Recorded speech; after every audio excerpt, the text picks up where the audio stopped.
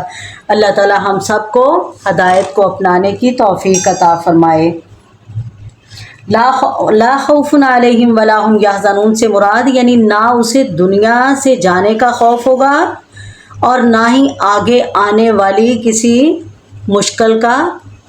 مشکل کی پریشانی ہوگی، یعنی میرا قبر میں کیا بنے گا، میرا حشر میں کیا بنے گا، پتہ نہیں میں جنت میں جاؤں گا یا نہیں جاؤں گا۔ جب انسان ہدایت کو مان لیتا ہے، اللہ تعالیٰ کے احکامات کو مان لیتا ہے، پھر اس کے لیے کوئی خوف خطرہ نہیں ہوگا انشاءاللہ۔ اس کی قبر بھی آسان، اس کا حشر بھی آسان، اس کی آخرت بھی آسان، اور اس کو دنیا سے جانے کا بھی کوئی غم نہیں کہ میں جاؤں گا تو میرے پیچھے کیا ہوگا، میری اولاد کا کیا ہوگا، میرے گھر بار کا کیا ہوگا۔ جو نیکی کرنے والا ہے، اللہ کے سامنے جھکنے والا ہے، اللہ تعالیٰ اس کی ساری ضرورتیں اپنے ذمے لے لیتا ہے انشاءاللہ۔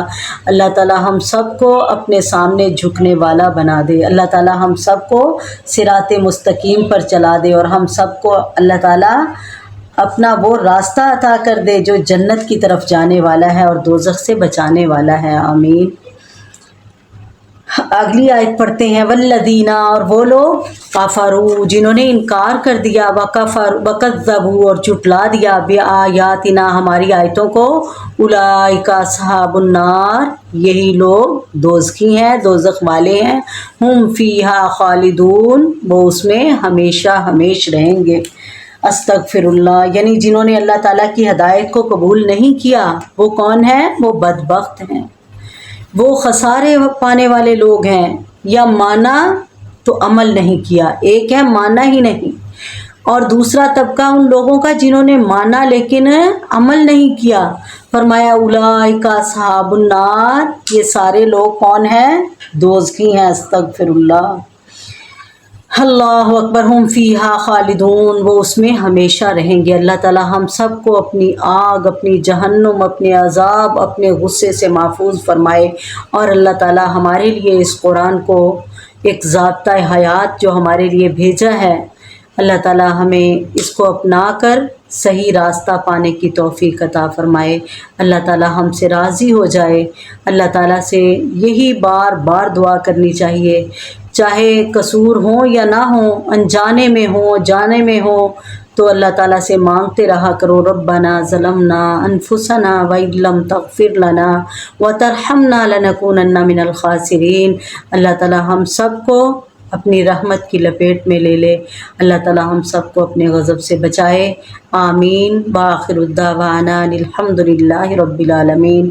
سبحانک اللہم وبحمدک، اشہد ان لا الہ الا انت، استغفرک واتوب الیک۔ السلام علیکم ورحمۃ اللہ وبرکاتہ۔